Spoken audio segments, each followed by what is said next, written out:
अस्सलाम वालेकुम।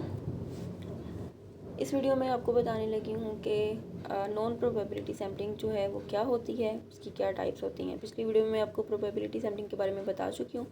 Non probability sampling क्या होती है कि ये जो हमारे पास सैम्पलिंग टेक्निक होती है, इसमें हमारे पास जो इंडिविजुअल्स या एलिमेंट्स होते हैं उनके पास डाटा या सैम्पल में इंक्लूड होने का इक्वल चांस नहीं होता।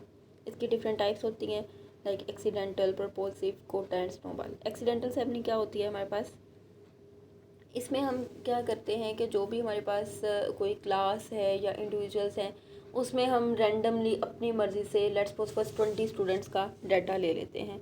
तो इसमें ये होता है कि हर किसी को इक्वल चांस नहीं मिलता रिप्रेजेंटेशन का, और इसको हम हेफाजत फैशन में लेते हैं, इसलिए हम इसको कन्वीनियंट सैम्पलिंग भी कह देते हैं। लाइक अगर हम किसी क्लास से डाटा कलेक्शन करना चाहते हैं तो फर्स्ट 20 स्टूडेंट्स से हम अगर ले लेते हैं तो फर्स्ट 20 स्टूडेंट्स हो सकते हैं जो फर्स्ट पे बैठे हैं वो लाइक हों सारे, और हम उस अगर रिसर्च भी हमारी ये है कि स्टूडेंट्स का अटेंशन लेवल या उनकी परफॉर्मेंस, तो हम सिर्फ जो इंटेलिजेंट स्टूडेंट्स हैं उनसे ले लेंगे, तो बाकियों को तो हम इंक्लूड ही नहीं करेंगे, तो फिर तो हमारा पॉजिटिव रिजल्ट ही आएगा जो भी हम रिसर्च कर रहे हैं। तो ये इस तरह ये पूरा जो है, ये पूरे सैंपल जो है वो पॉपुलेशन को प्रेजेंट नहीं करता।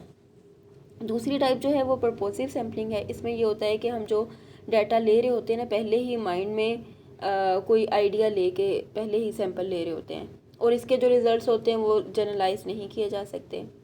लाइक अगर हम किसी डिफरेंट एज ग्रुप से डाटा ले रहे हैं, लेट्स सपोज हम स्ट्रेस एंड एग्जाइटी का ले रहे हैं, तो जो बच्चे होते हैं उनमें तो स्ट्रेस एंड एग्जाइटी लेवल कम होगा, और जो थोड़े यंग होंगे उनमें ज़्यादा होगा। स्टडी का स्ट्रेस हो सकता है, या वो एज ऐसी होती है, या थोड़े से एडल्ट होंगे उनमें भी ज़्यादा हो सकता है। तो फिर हम अगर डिफरेंट एज ग्रुप्स ले रहे हैं तो हम उसको जनरलाइज नहीं कर सकते, पूरी पॉपुलेशन पे अप्लाई नहीं कर सकते। उसके बाद आ जाता है कोटा सैम्पलिंग। कोटा सैम्पलिंग में हम क्या करते हैं कि हम परसेंटेज के अकॉर्डिंग करते हैं। लेट्स सपोज अगर एक क्लास है, हम उससे डाटा लेना चाह रहे हैं और उसमें 60% गर्ल्स हैं एंड 40% बॉयज़ हैं, तो हम उसी परसेंटेज के अकॉर्डिंग ही डाटा लेंगे। तो अगर हम 100 फॉर्म्स फिल कराना चाह रहे हैं तो हम 60 गर्ल्स से डाटा लेंगे और 40 बॉयज़ से लेंगे, क्योंकि उसमें टोटल क्लास में परसेंटेज या रेशो भी इतनी थी।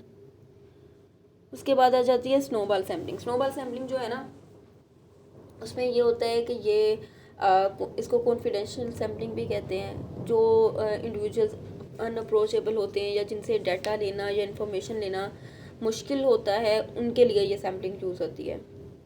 लाइक अगर हम कहें एडिक्ट्स, ड्रग एडिक्ट्स जो होते हैं, अगर हम उनसे इन्फॉर्मेशन लेना चाहते हैं, या अल्कोहलिक्स हैं, तो हम किसी एक बंदे को अप्रोच कर लेंगे, उससे डाटा निकलवाएंगे, इन्फॉर्मेशन लेंगे, और फिर उससे इन्फॉर्मेशन लेते हुए हम बाकी लोगों को अप्रोच कर लेंगे।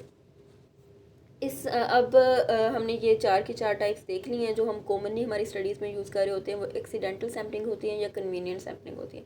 इसको हम नॉन रैंडम कन्वीनियंट सैम्पलिंग भी कहते हैं।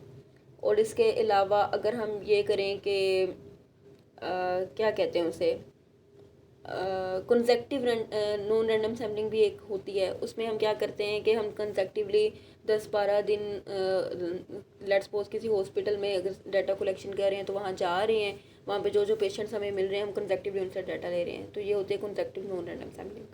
अब इसके एडवांटेजेस एंड नॉन डिसएडवांटेजेस देख लेते हैं। एडवांटेजेस क्या हैं कि इकोनॉमिकल है, लेस टाइम कंज्यूमिंग है, कन्वीनियंट है, तो इतनी स्किल्स रिक्वायर्ड नहीं होती। In comparison to probability sampling, वो जो थी टाइम कंज्यूमिंग थी, इनकन्वीनियंट थी और एक्सपेंसिव भी थी, और उसमें सारे टेबल्स वगैरह बनाना, नंबर डिज़ाइन करना, ये स्किल का काम है। तो ये सारे उसके ऑपोजिट है। और अगर हम इसके डिसएडवांटेजेस देखें नॉन प्रोबेबिलिटी सैम्पलिंग के, तो इसमें बाइस मैक्सिमम होता है, क्योंकि ना तो हम इसमें जो सैंपल ले रहे हैं वो पूरी पॉपुलेशन को प्रेजेंट कर रहा होता है, ना कुछ और। इसमें रिजल्ट्स को भी जनरलाइज नहीं कर सकते, क्योंकि हमने ना इसमें स्टेट्रा बनाया है ना कुछ और ये कोई इतनी ऑथेंटिक भी नहीं होती। तो ये है सारा उसके बारे में।